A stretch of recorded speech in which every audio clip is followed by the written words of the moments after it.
আসসালামু আলাইকুম প্রিয় ভিউয়ার্স। আশা করি সবাই ভালো আছেন। আলহামদুলিল্লাহ আমি ভালো আছি। আপনাদের সামনে একটি সিরাপ নিয়ে আসলাম। আপনারা স্ক্রিনে দেখতে পাচ্ছেন এবিকপ। এই এবিকপ সিরাপটি নিয়ে বিস্তারিত আলোচনা করব। আমার ভিডিওটি ভালো লাগলে চ্যানেলটি সাবস্ক্রাইব করবেন।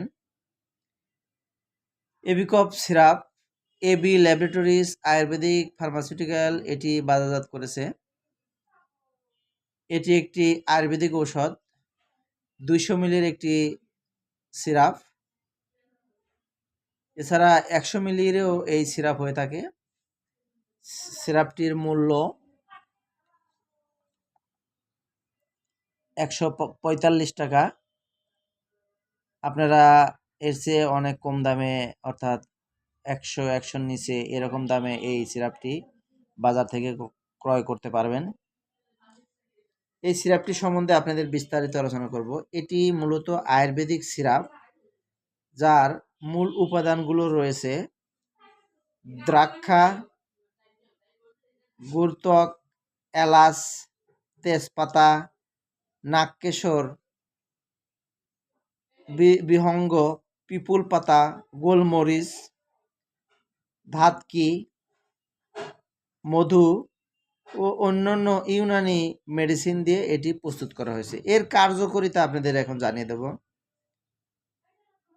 এটা মূলত পুরাতন কাশি যাদের আছে তারা এই সিরাপটি সেবন করতে পারবেন, এবং কাশিজনিত গলা ব্যথায় যারা ভুগছেন তারা এটি সেবন করতে পারবেন। এছাড়া ফুসফুসের যক্ষা হলে আপনারা এই এবিকপ সিরাপটি সেবন করতে পারবেন। এছাড়া ঠান্ডাজনিত শ্বাসকষ্ট রোগে যারা ভুগছেন, আর ঠান্ডাজনিত শ্বাসকষ্ট রোগে এটি কার্যকরী ভূমিকা পালন করে। এছাড়া এটি কফ, কাশি, নাক দিয়ে পানি পড়া, গলা চুলকানো, এই ঠান্ডা জাতীয় যে সমস্যাগুলো আছে সেটির জন্য এই এবিকপ খুবই কার্যকরী ভূমিকা পালন করে। এটির যে উপাদানগুলো আপনাদের বললাম, এই উপাদানগুলোর কার্যকারিতা ব্যাপকভাবে বিস্তৃত, কিন্তু এই ব্যাপক বিস্তৃত আসলে আপনাদের সামনে বলা মতো এত বড় ভিডিও করা সম্ভব না। তারপরে দুই একটা বিষয় আপনার বলি, যেটা যারা ধূমপান করেন তারা এই সিরাপটি সেবন করলে যে কাশির সৃষ্টি হয় ধূমপান থেকে, সেটা থেকে আপনারা নিস্তার পাবেন। এছাড়া এই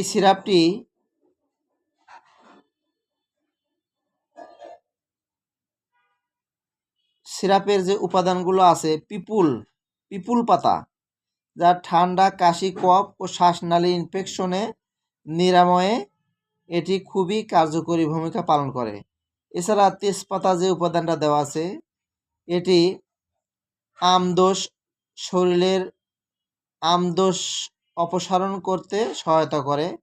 এছাড়া গ্যাস তৈরি, পেট ফাঁপা, পেট ব্যথা, ঠান্ডা, কাশি ও শ্বাসকষ্ট দূর করে। এছাড়া অন্যান্য যে উপাদানগুলো রয়েছে এগুলো ব্যাপক বিস্তৃত কার্যকারিতা রয়েছে।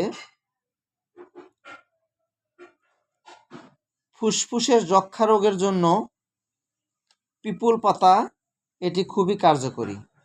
এবার আপনাদের জানিয়ে দেব ব্যবহার বিধি। 12 বছরের কম বয়সের শিশু যারা রয়েছে তারা 1 চামচ, অর্থাৎ 1 থেকে 2 চামচ ওষুধ, অর্থাৎ 5 থেকে 10 মিলি ওষুধ দিনে 2 থেকে 3 বার সেবন করতে হবে, অথবা চিকিৎসকের পরামর্শ অনুযায়ী সেবন করবেন।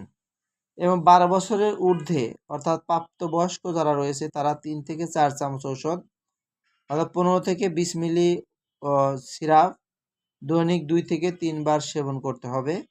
এবং সেবন করার কিছু সময় পানি পান থেকে বিরত থাকার চেষ্টা করবেন। আর যদি একান্তই না পারেন তাহলে সমস্যা নাই, আপনারা পানি পান করতে পারবেন, তবে কিছু সময় পানি না পান করাটাই ভালো। এর পার্শ্ব প্রতিক্রিয়া আপনাদের জানিয়ে দেব। এটি একটি আয়ুর্বেদিক ঔষধ, কাজে এর পার্শ্ব প্রতিক্রিয়া নেই বললেই চলে। তারপরেও কোনো কোনো সময় পেট ব্যথা, মাথা ব্যথা ও অ্যালার্জির প্রতিক্রিয়া হওয়ার সম্ভাবনা রয়েছে। এই ওষুধটি গর্ভকালীন এবং স্তন্যদানকালীন সময়ে অবশ্যই রেজিস্টার ডাক্তারের পরামর্শ অনুযায়ী সেবন করার চেষ্টা করবেন। আপনাদের এই সিরাপের রিভিউটা দেখাচ্ছি। দেখেন বিভিন্ন উপাদান দিয়ে তৈরি করা হয়েছে, কোন প্রতি চামচ ঔষধে কি পরিমাণ কোন মেডিসিন কতটুকু পরিমাণ দেওয়া আছে, এখানে সব কিছু বিস্তারিত উল্লেখ করা হয়েছে। এই যে দেখেন দ্রক্ষা, দারুচিনি, এলাচ, তেজপাতা সব কিছু এখানে বিস্তারিত দেওয়া আছে, খাওয়ার নিয়ম দেওয়া আছে, সব কিছু দেওয়া আছে। এরা ফুসফুস শ্বাসতন্ত্রের জমাট বাঁধা কফ তরল করে বের করে দেয়, শুষ্ক কাশি, পুরানো কাশি, অ্যালার্জি কাশি উপশম করে, ফুসফুস ও শ্বাসতন্ত্রে সক্রিয় করে তোলে, ধূমপানজনিত কাশি এটি ভালো করে। তাহলে আপনারা এই ভিডিওটি দেখলেন, এই এবি কফ সম্বন্ধে বিস্তারিত জানলেন। তবে আপনাদের জানিয়ে রাখি, যে কোনো ওষুধ সেবনের পূর্বে অবশ্যই রেজিস্টার ডাক্তারের পরামর্শ অনুযায়ী সেবন করার চেষ্টা করবেন, তাহলে আর কোনো সমস্যা হওয়ার সম্ভাবনা থাকবে না ইনশাল্লাহ। আজ এ পর্যন্ত। প্রিয় ভিউয়ার্স, ভালো থাকবেন। আসসালামু আলাইকুম।